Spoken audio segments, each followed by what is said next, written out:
There's a quiet truth most people learn late. You can be smart and kind and still feel invisible in a room. Not because you lack value, but because you lack social intelligence. That gap costs more than awkward small talk. It can mean your ideas get ignored, your boundaries get crossed, your confidence thins, and you start believing something is wrong with you. I used to think competence would speak for itself.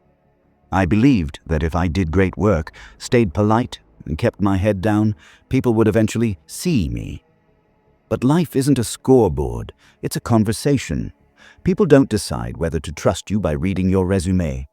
They decide by how they feel in your presence, safe or tense, understood or judged, respected or dismissed.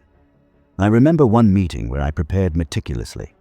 I had the data, the logic, the answer, and I spoke clearly. At least I thought I did.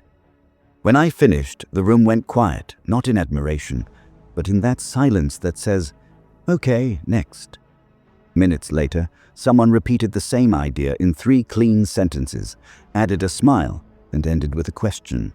Suddenly, everyone leaned in. Heads nodded. The discussion sparked. I sat there realizing a painful difference. It wasn't only what I said. It was how I made people feel while I said it. After that, I started watching people who could move a room without trying. One friend of mine is like that. He isn't loud. He doesn't dominate. He doesn't perform. Yet when he speaks, people relax. They open up. They listen. They trust him. The more I observed, the more I noticed small choices. He pauses before answering. He mirrors emotion without copying words. And he asks questions that feel personal, but not invasive. And he holds steady eye contact without forcing it. He doesn't chase approval. He creates comfort and clarity, and respect follows. That's what social intelligence really is. Not manipulation. Not a script. Not pretending to be someone you're not. Social intelligence is the ability to read the reality of a moment and respond in a way that builds connection, clarity, and respect. It's the skill of speaking so people want to listen, listening so people want to speak, and staying calm enough that your presence becomes trustworthy. In this audiobook, we're going to build a blueprint you can use now. We'll work on how to talk better, not by talking more, but by speaking with structure. You'll learn a simple 3-part method to express ideas so they land. Name what matters.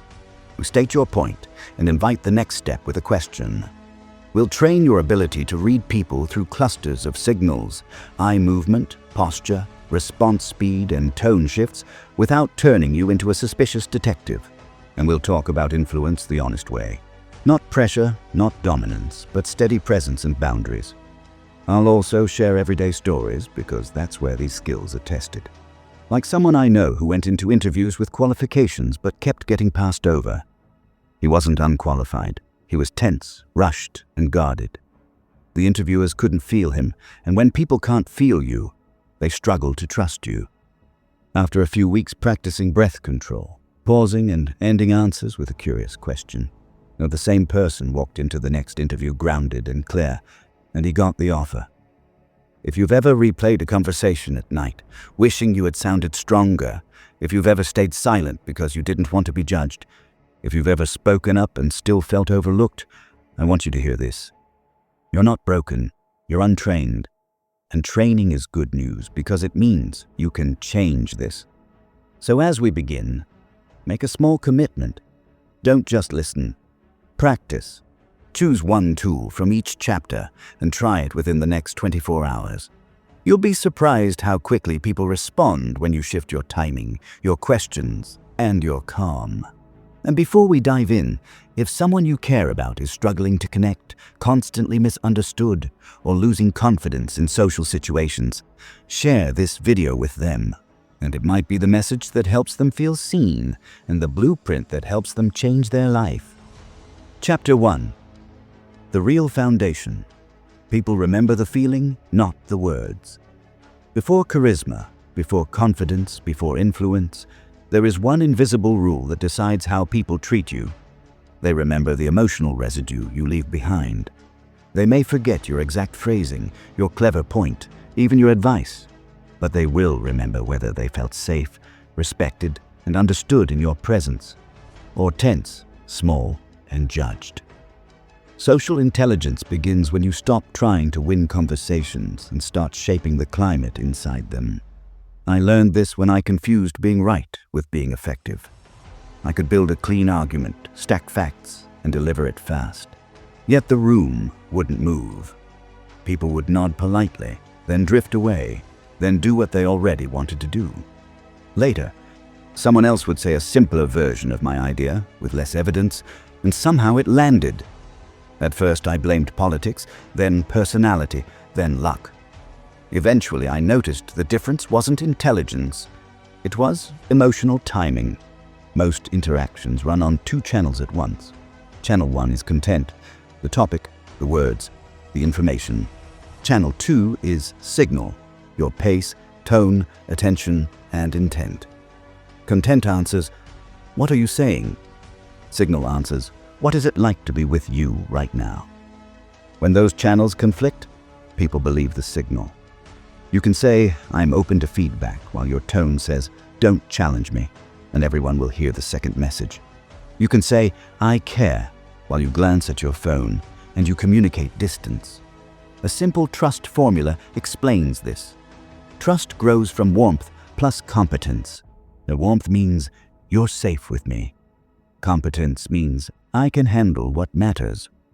Many people overinvest in competence, titles, achievements, being impressive, while underinvesting in warmth.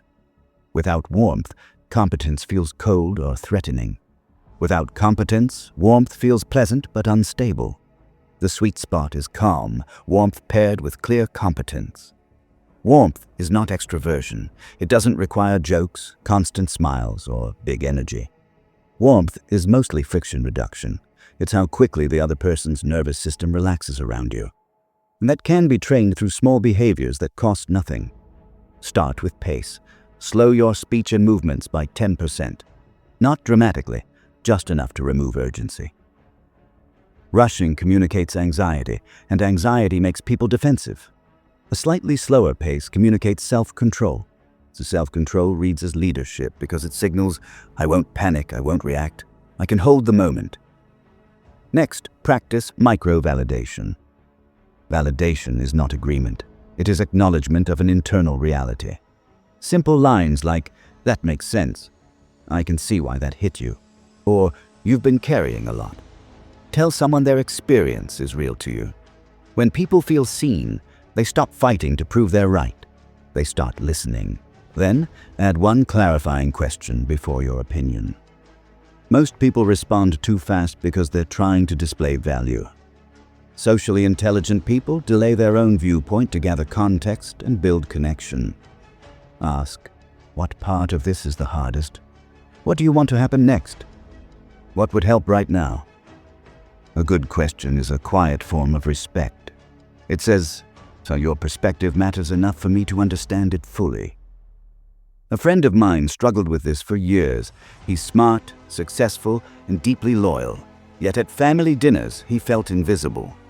When he finally spoke, he would jump in with a strong conclusion. He meant well, but his timing felt like a hard interruption, and people reacted with tension. He went home thinking, "They don't value me." The truth was simpler. He wasn't entering the emotional rhythm of the room. He tried a new rule. Enter with attunement, not opinion. He listened for the feeling underneath the story. Pride, worry, frustration. Then named it gently. "That sounds exhausting. You seem really proud. I get why you'd be annoyed." Only after that did he offer a thought, and he offered it as an addition, not a verdict. The result was immediate. The same people who used to push back began to lean in. He didn't become louder, he became safer. Presence is the real charisma.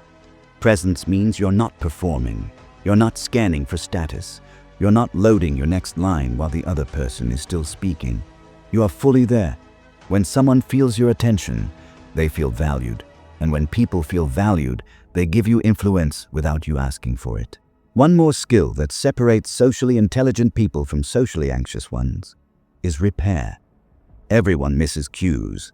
Everyone speaks too sharply sometimes. The difference is whether you pretend nothing happened or you reset the signal. Repair can be as simple as, "Let me try that again. I came in too strong," or "I want to understand you, not win." Those sentences lower defensiveness because they show self-awareness.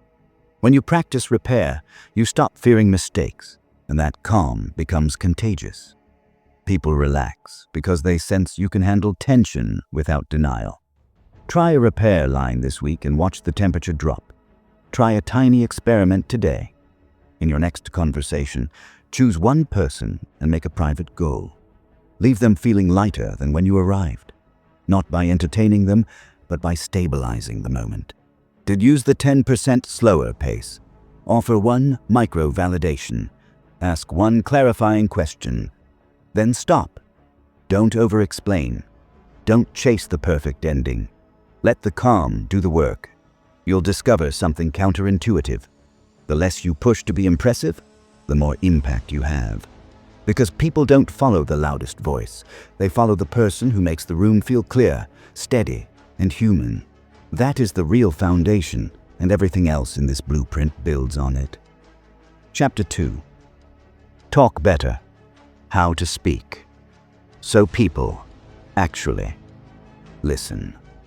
Most people think the problem is that they don't talk enough. In reality, the problem is that when they do talk, they lose people halfway through. Not because what they're saying is wrong, but because the way they say it creates friction. Social intelligence in speaking is not about sounding impressive. It's about making it easy for others to stay with you. I learned this when I noticed a painful pattern in my own conversations. Whenever I cared about a topic, I spoke faster. I added more context. I explained my reasoning in detail, thinking clarity came from completeness. Instead, I watched eyes drift, bodies turn away slightly, and interruptions creep in. People weren't disagreeing with me. They were disengaging. Later, I realized something uncomfortable. Over-explaining is often a form of insecurity. It's the subtle belief that if you don't say everything, you won't be taken seriously. But socially intelligent speakers trust the weight of a single, clear point. They don't flood the room. They guide it. If there's a reason respected communicators sound calm even when the topic is serious, they speak with structure. Structure creates safety. When people can predict where your thought is going, their nervous system relaxes, and relaxed people listen. The simplest structure I've ever used, and the one I return to constantly, is what I call the 3-sentence rule. Not because life must be short, but because attention is fragile. If you can't hold someone for 3 sentences, you won't hold them for 10. The first sentence grounds the moment.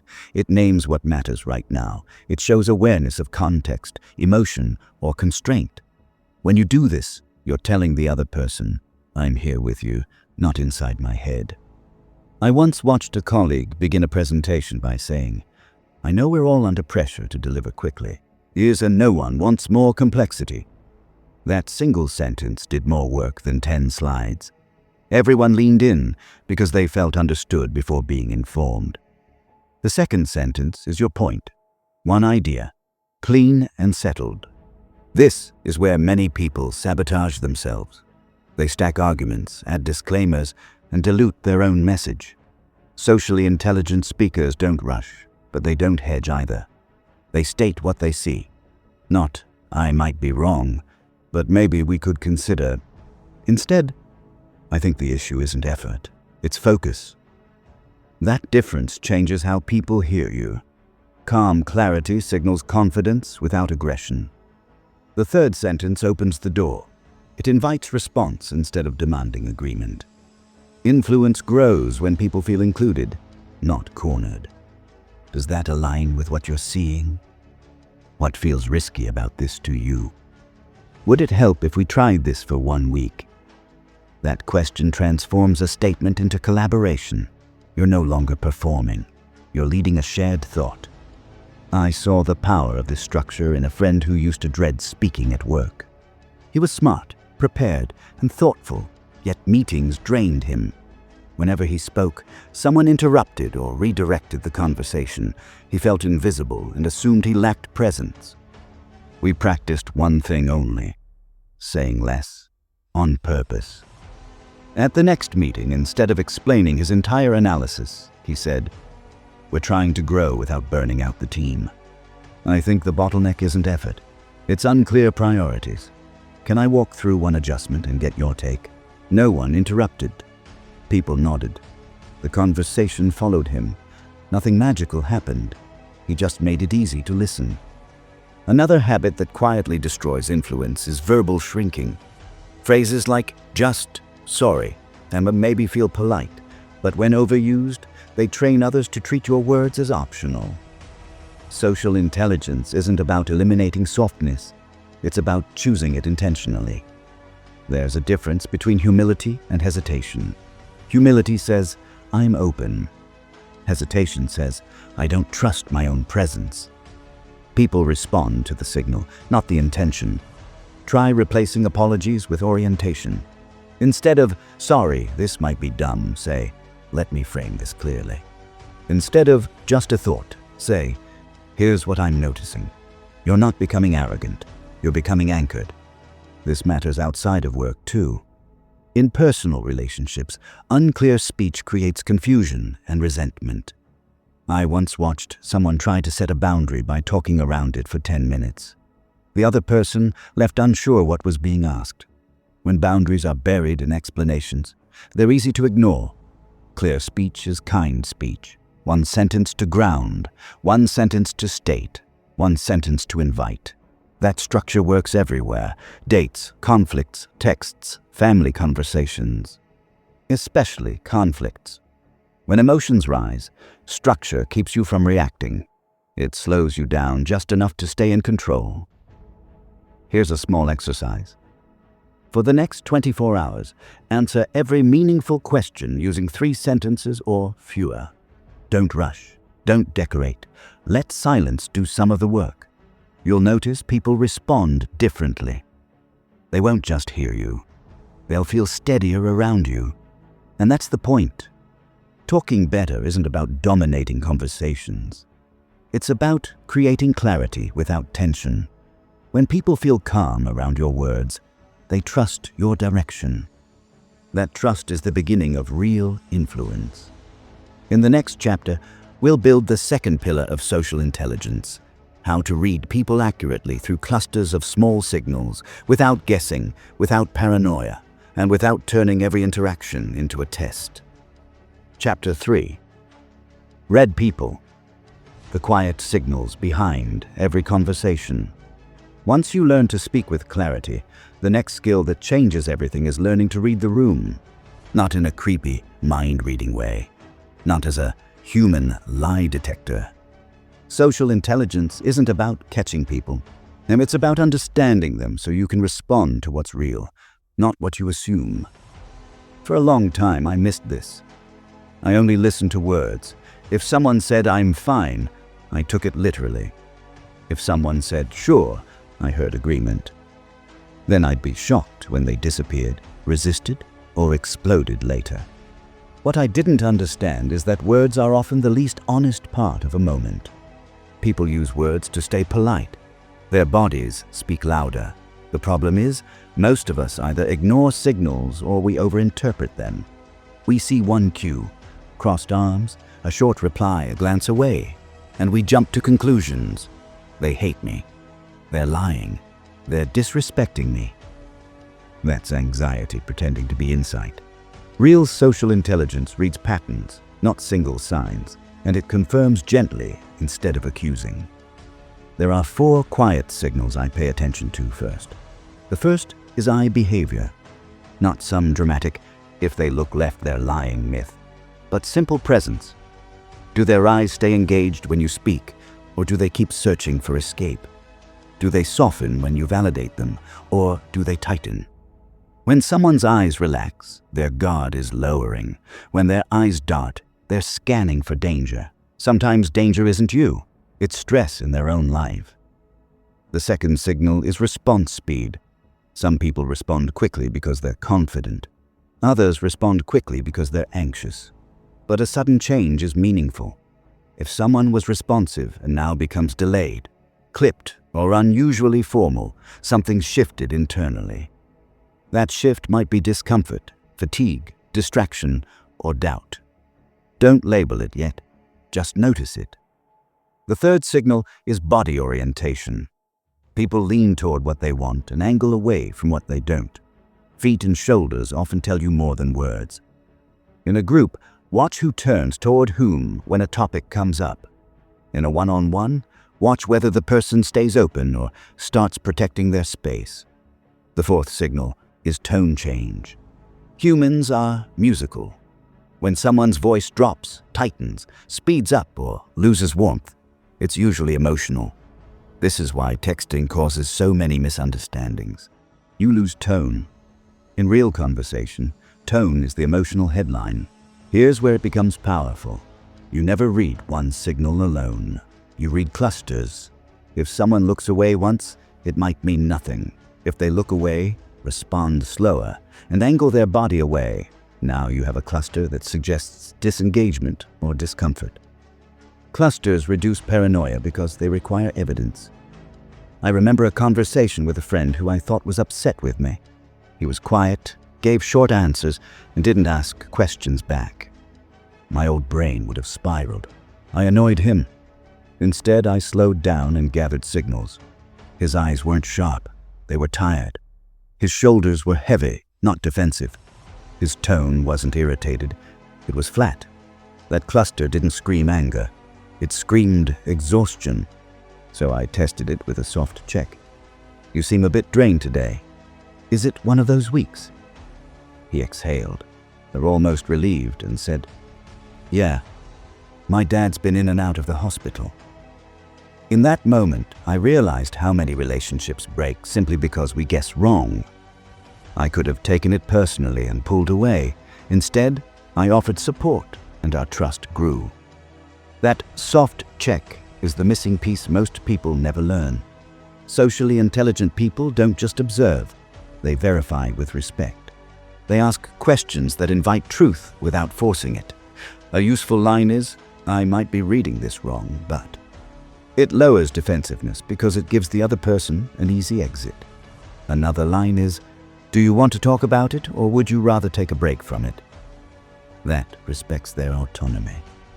My cousin used to get into arguments with his girlfriend for this exact reason.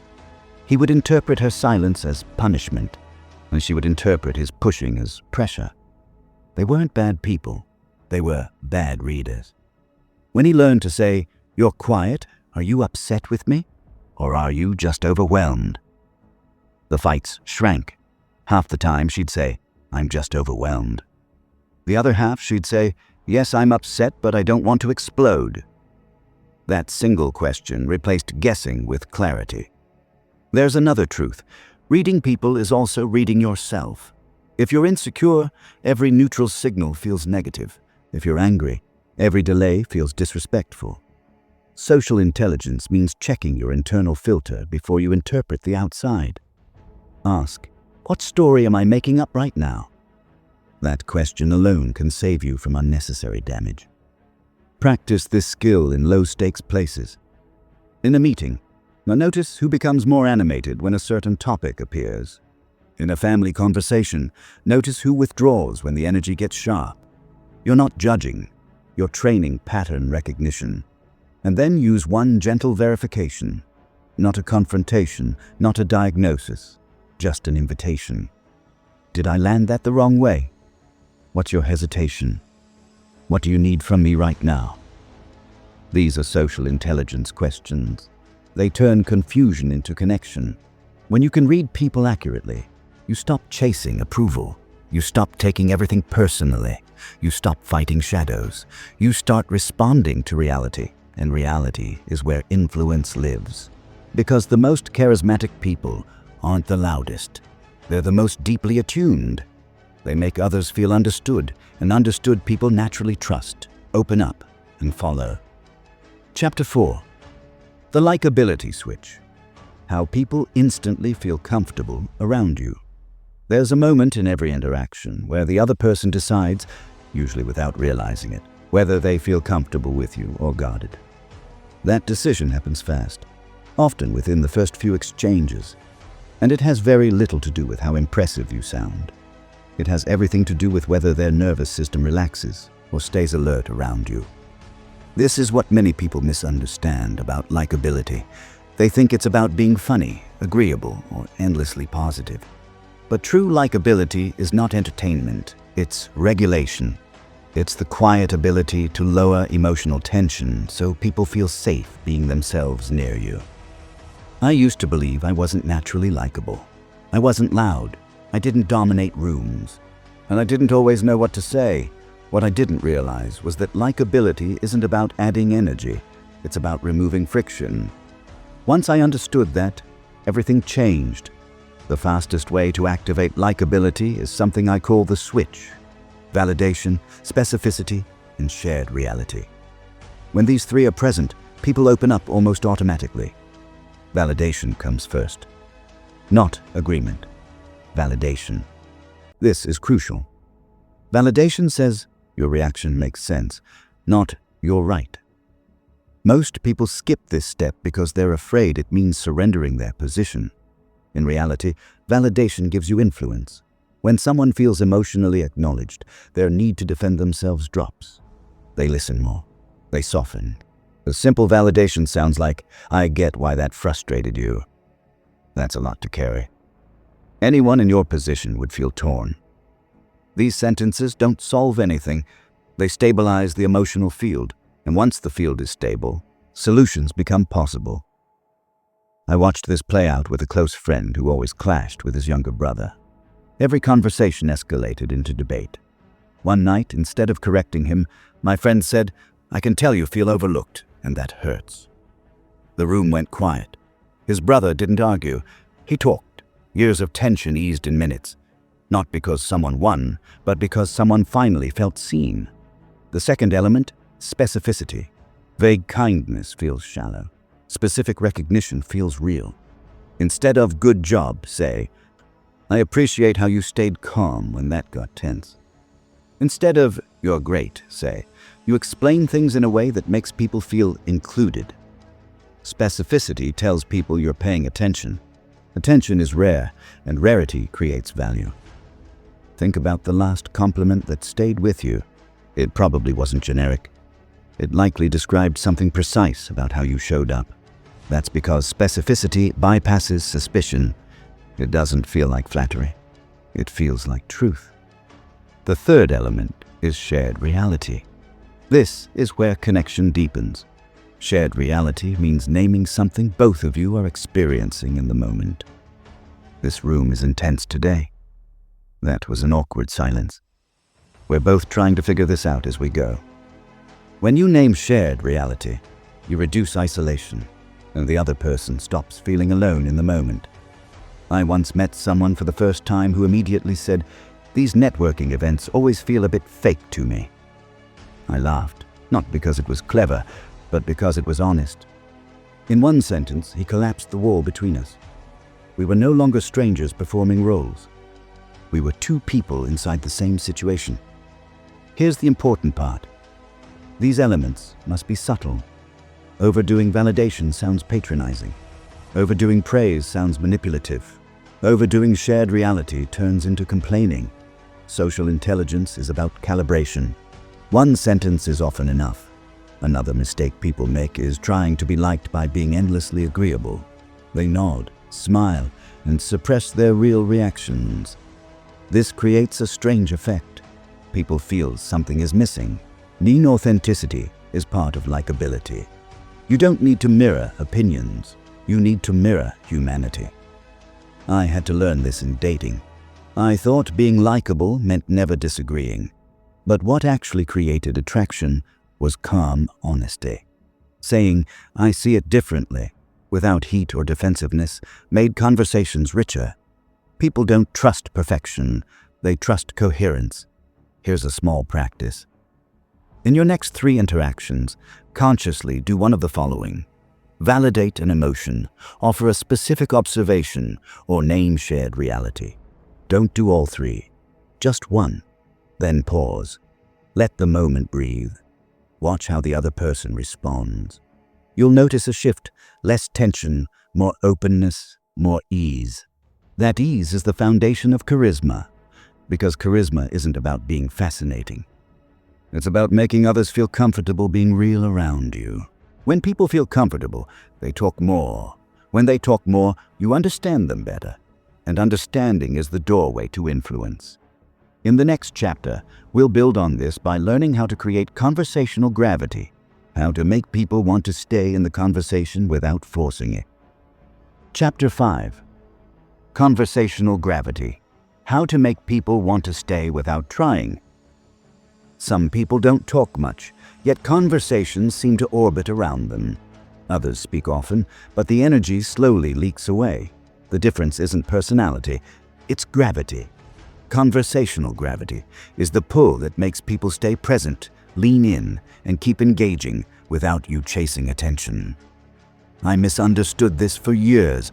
I thought good conversations were built by adding energy, more stories, more jokes, more enthusiasm. So when a moment went flat, I tried to fix it by talking more. That usually made things worse. I was filling space instead of shaping it. Gravity doesn't come from motion, it comes from control.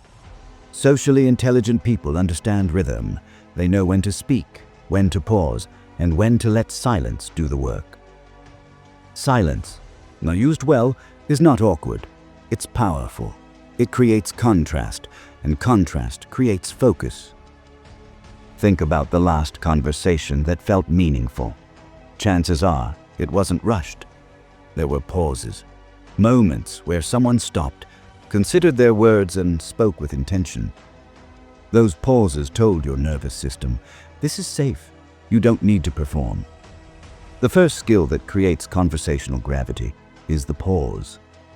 Not a dramatic pause, a natural one. After someone finishes speaking, wait half a second before responding. That tiny delay does 3 things at once. It signals respect. It gives you time to choose your words, and it subtly positions you as grounded rather than reactive. I practiced this deliberately, and the effect surprised me. People began to say things like, "That's a good question," or "I hadn't thought of it that way," even when my response wasn't particularly clever. The pause amplified the weight of what followed. When you remove urgency, your words gain density. The second skill is mirroring, but not parroting. Mirroring means reflecting the essence of what someone said, not repeating their sentences. If someone says, "Work has been overwhelming lately," you might respond, "It sounds like you're carrying more than you expected." That reflection tells them you're tracking their internal state, not just their word. When people feel mirrored, they feel understood. When they feel understood, they go deeper. Depth is magnetic. It keeps conversations alive without effort. I once watched a friend who is exceptionally good at this. He rarely interrupts.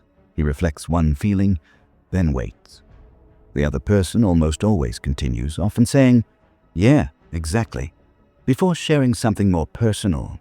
He isn't pulling information out of them. He's creating a space where sharing feels natural. The third element of conversational gravity is asking questions that open doors instead of closing them. Many questions shut conversations down without meaning to. "Why did you do that?" feels like an interrogation. "Don't you think that was risky?" invites defense. High-gravity questions feel spacious. Good questions don't demand explanation. They invite reflection. Questions like, "What part of that mattered most to you?" Or, "What did that change for you?" Or, "What are you hoping happens next?" These questions don't corner people. They give them room. The one question I return to often is simple. How did that land for you? It works in professional settings, personal conversations, even moments of tension. It shifts the focus from positions to experience, and experience is harder to argue with. There's another principle here that most people overlook. You don't need to respond to everything. Conversational gravity increases when you let some things pass. Not every statement needs a comment. Not every silence needs filling. When you respond selectively, your responses feel intentional. This was difficult for me at first. I equated silence with failure. But once I stopped trying to prove engagement, people started feeling it. They could sense I wasn't performing. I was present.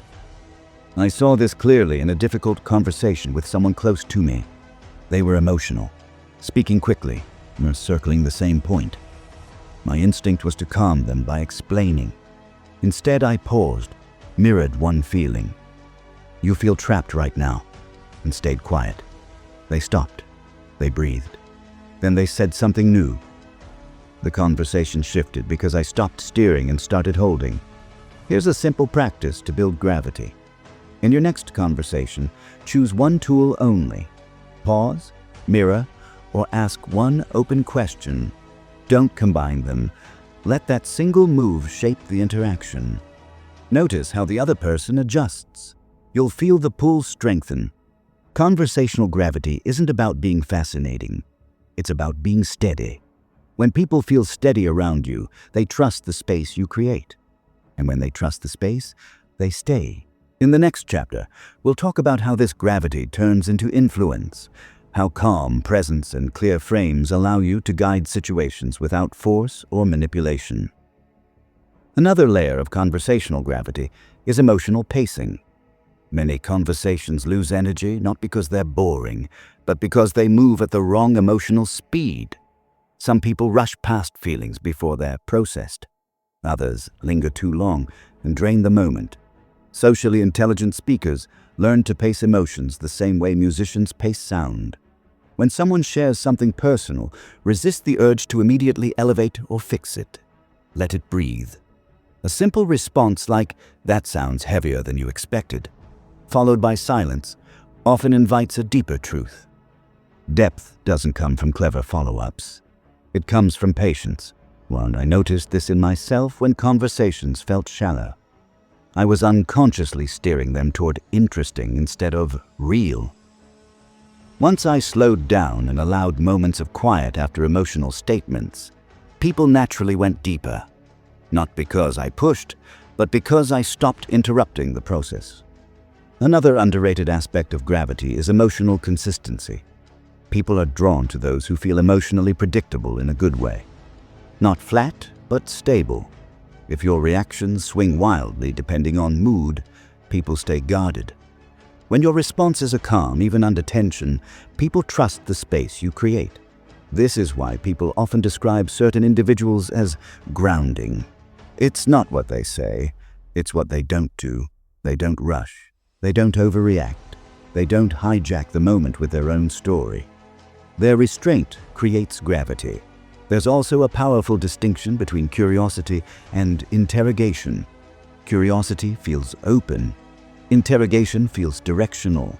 The difference is intention. Curiosity seeks understanding. Interrogation seeks confirmation. If you already know the answer you want, your question will feel heavy. For example, "Why would you do that?" pushes someone to defend. But "What led you there?" invites reflection. High-gravity questions don't trap people. They give them room to explore their own thinking. When someone feels free to think out loud around you, they want to keep talking. That's gravity. One final element is emotional containment. Sometimes people don't need excitement or empathy. They need someone who can hold the intensity without amplifying it. When someone is upset and you match their energy, the emotion escalates. When you stay steady, the emotion slowly settles. I once sat with someone who was spiraling emotionally. I didn't interrupt, reassure, or correct. I simply stayed present and calm. After a few minutes, their voice softened on its own.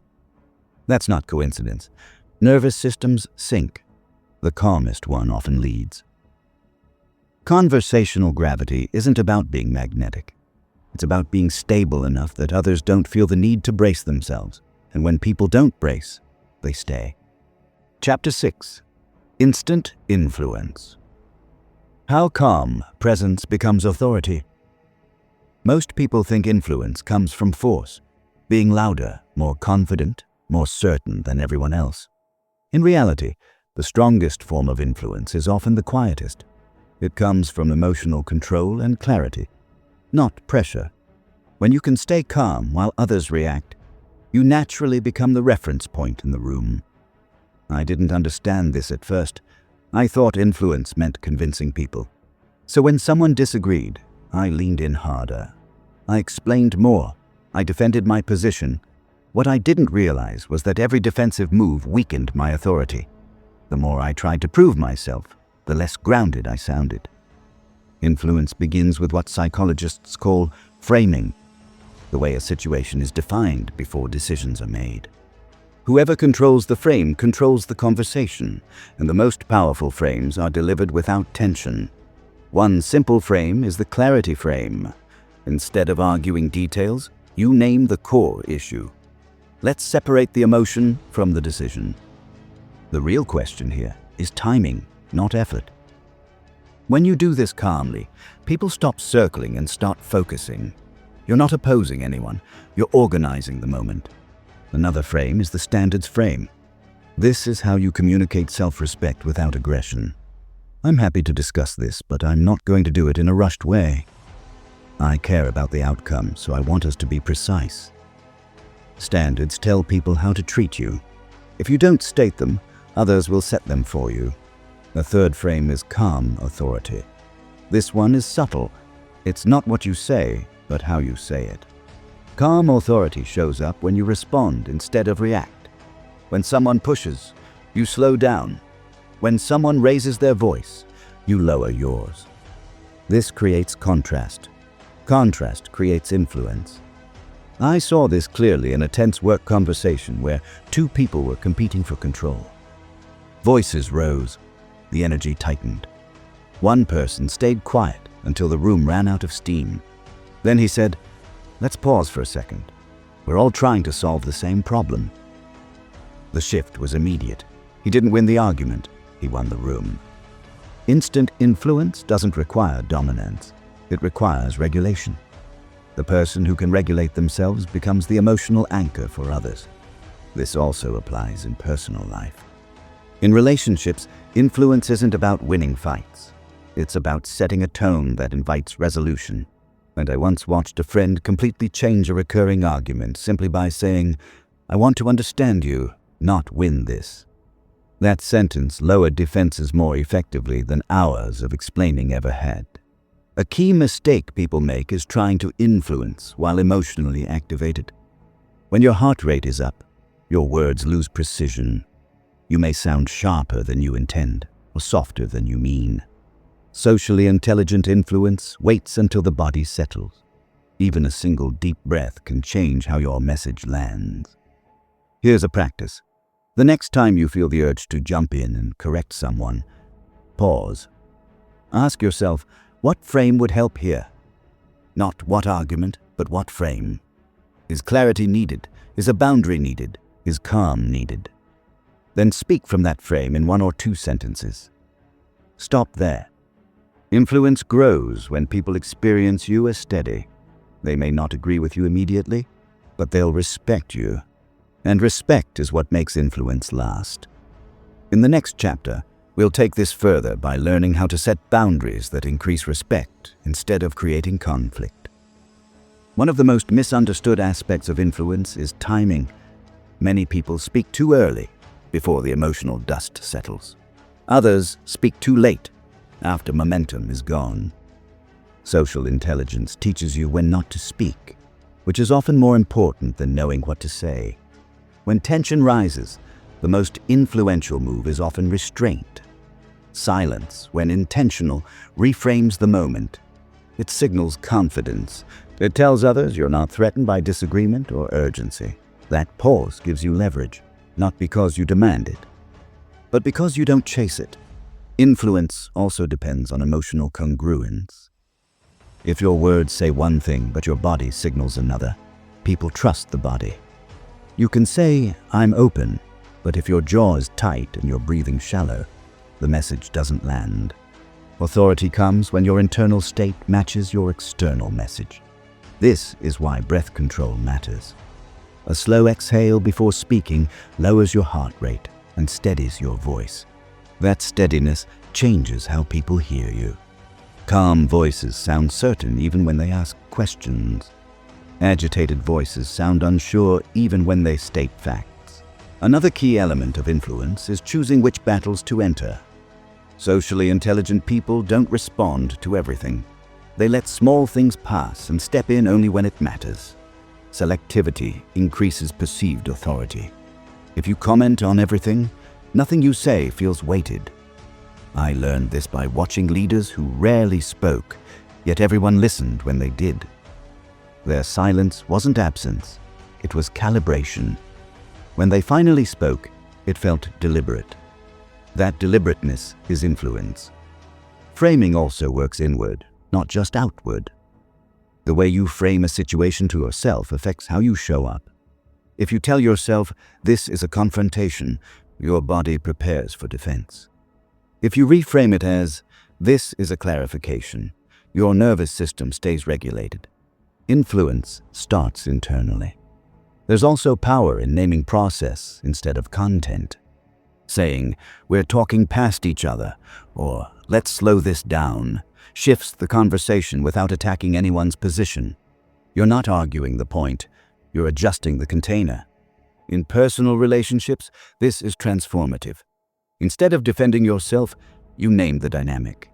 Instead of escalating, you regulate. That regulation often leads the other person to match you. True authority doesn't dominate space. It stabilizes it. The paradox is this: the less you try to influence, the more influence you have. Because people don't feel pushed, they feel guided. Influence that lasts is borrowed from trust. And trust grows when people experience you as calm, clear, and self-contained, especially when things get difficult. That is instant influence, not loud, not forceful, just unshakable. Chapter 7. Boundaries and Respect: How to be firm without creating distance. Many people believe that setting boundaries will make others dislike them, so they avoid it. They stay flexible, agreeable, and available, even when it costs them energy, time, or self-respect. Over time, something quiet happens. They feel resentment. Others sense uncertainty, and respect slowly erodes. The truth is uncomfortable but freeing. People don't respect you because you're nice. They respect you because you're clear. I used to confuse kindness with self-erasure. I would say yes when I wanted to say no. I would explain myself in circles, hoping the other person would understand and not push. But unclear boundaries don't prevent conflict, they delay it. And when conflict finally arrives, it's sharper than it needed to be. Those socially intelligent boundaries are not emotional walls. They are calm statements of reality. They don't attack. They don't justify endlessly. They simply describe what you will and won't do. A powerful boundary has two parts. The first part shows willingness. The second part shows limit. I'm happy to help with this. I'm not available after 7 p.m. I want to hear your perspective. I'm not okay with being spoken to that way. When you combine willingness with a limit, you reduce defensiveness. You show cooperation without surrender. I saw this change a friend's life. He was constantly overwhelmed at work, staying late, picking up extra tasks, and feeling invisible. When he finally said to his manager, "I am committed to doing great work and I can't keep taking on new tasks without reprioritizing," something shifted. So he wasn't punished. He was respected. His workload became clearer. His stress dropped. His presence strengthened. Another mistake people make is over-explaining boundaries. The more reasons you give, the more openings you create for negotiation. You don't need to convince anyone that your boundary is valid. Calm repetition is enough. That doesn't work for me. I'm not available for that. I'm going to pass. Said without anger, these sentences train others how to treat you. Boundaries also require emotional regulation. If you set them while frustrated, they sound like rejection. If you set them while calm, they sound like self-respect. Tone matters more than words. This applies deeply in personal relationships. I once watched someone save a friendship by setting a boundary early instead of letting resentment build. And instead of pulling away silently, they said, "I value our time. and I need more balance in how often we talk. The conversation was uncomfortable, but it prevented months of quiet distance. Here's a simple practice. Write down 3 situations where you often feel drained or resentful. For each one, create a 2-sentence boundary. Willingness first, limit second. Practice saying it out loud until it feels neutral, not charged. Neutral boundaries are the most powerful ones. When you hold clear boundaries, something interesting happens. People don't pull away. They adjust. They know where you stand. And knowing where you stand makes you easier to trust. In the final chapter, we'll bring everything together by building daily habits that make social intelligence automatic. So you don't have to think about it. You just live it. Now, one of the hardest truths about boundaries is this. People often test them not because they are malicious, but because they are unsure where you stand. Unclear boundaries invite pressure. Clear boundaries reduce it. When you don't define your limits, others will explore them for you, sometimes unintentionally, sometimes persistently. Many people believe boundaries should only be used when something goes wrong. In reality, the most effective boundaries are set early, calmly, and without emotional charge. They don't appear as reactions, they appear as standards. And standards, once established, quietly shape how others interact with you. I learned this when I noticed how differently people responded to the same boundary depending on my emotional state. When I set limits while frustrated, they sounded like rejection. When I set the same limits while calm, they sounded like clarity. The words barely changed. The energy did. This is why tone matters more than phrasing. A boundary delivered with tension invites pushback. A boundary delivered with neutrality invites adjustment. People may not like every boundary, but they almost always respect consistency. Another important distinction is between explanation and justification. Explaining a boundary can be helpful once. Justifying it repeatedly weakens it. The more you defend your limit, the more it sounds negotiable. Socially intelligent boundaries don't argue for permission. They state reality. I won't be able to do that. This isn't something I'm available for. I'm choosing not to engage in that conversation. These sentences don't accuse. They don't persuade. They simply inform. And information, delivered calmly, carries authority. Boundaries also protect relationships, not just individuals. Many friendships and partnerships break down not because of conflict, but because of unspoken resentment. When you don't express your limits, you begin to withdraw silently. The other person feels the distance but doesn't understand why. Clear boundaries prevent this slow erosion. I once watched a relationship transform when one person stopped hinting and started stating.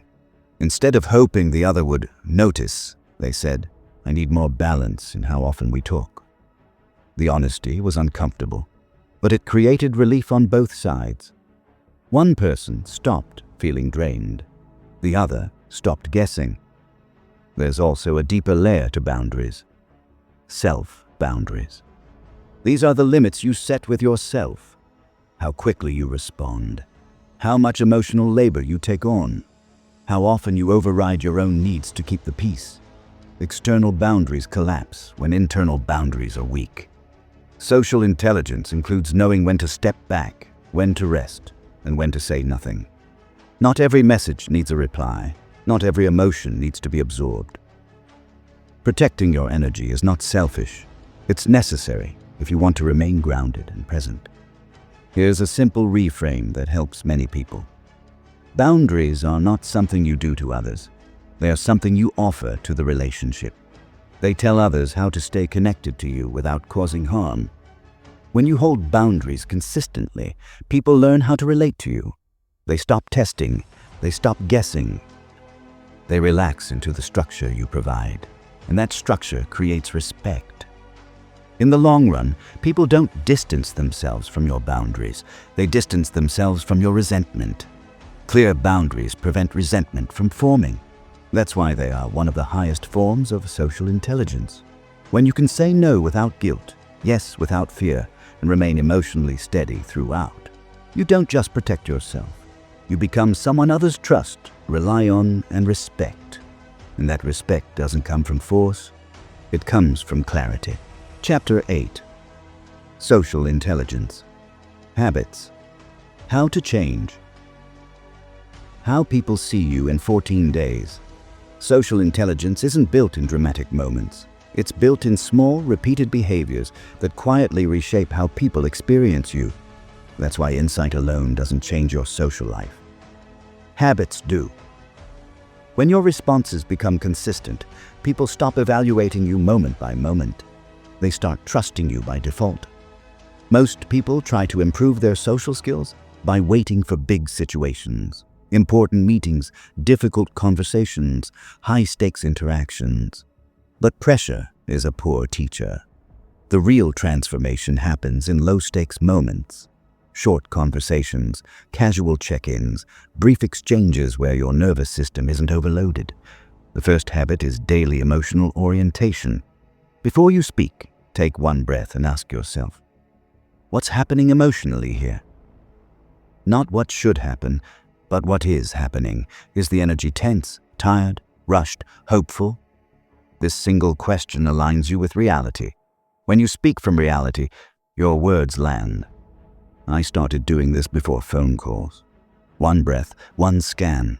Then I'd adjust my tone accordingly. The calls became easier. Less friction, more cooperation. It wasn't magic. It was alignment. The second habit is intentional listening. Once per day, listen without planning your response. That sounds simple, but it's rare.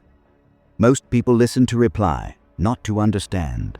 When you listen fully, you catch tone shifts, hesitations, and emotional subtext. People feel it immediately. They often say, "Thanks for listening," even though you didn't give advice. That's influence. The third habit is structured expression. At least once a day, say what you mean in 3 sentences or fewer. Name the context, state your point, invite response. This keeps your communication clean and prevents resentment from building in unspoken thoughts. The fourth habit is repair. If something lands wrong, address it early. That came out sharper than I meant. Let me reset. Repair doesn't weaken you, it strengthens trust. People relax when they know you can handle misalignment without blame. The fifth habit is boundary reinforcement. Each day, choose one moment to honor a small boundary. Time, energy, or attention. You don't need confrontation. Sometimes it's as simple as saying, "I'll get back to you tomorrow." Boundaries practiced daily become natural, and natural boundaries attract respect. And I watched someone change their social world in 2 weeks using nothing but these habits. They didn't become louder, they didn't become smoother, they became steadier. People began seeking their opinion. Conflicts reduced. Opportunities appeared, not because they demanded influence, but because they embodied it. Here's a simple 14-day rhythm. Days 1 to 3. Focus only on emotional orientation and listening. Days 4 to 7. Add structured expression. Days 8 to 10. Practice repair without self-criticism. Days 11 to 14. Reinforce one boundary per day. Don't rush. Let consistency do the work. By the end of 2 weeks, you won't feel like a different person. You'll feel like a clearer version of yourself. And clarity is magnetic. Social intelligence is not about controlling others. It's about mastering your presence.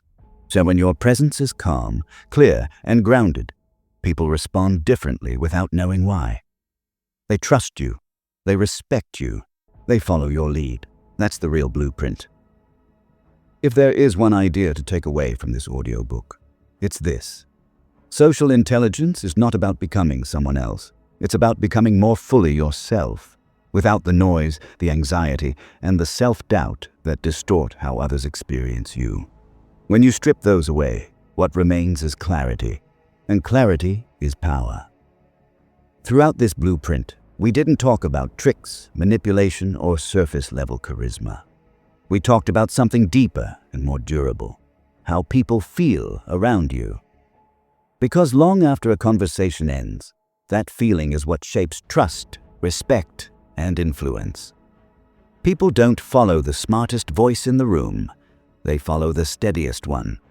Think back to the moments in your life when you felt most confident socially. Not loud, not dominant, just settled. Those moments likely shared the same ingredients. You were present, you weren't rushing to prove yourself, and you were responding to what was actually happening instead of what you feared might happen. That is social intelligence in action. We started with the foundation, emotional climate.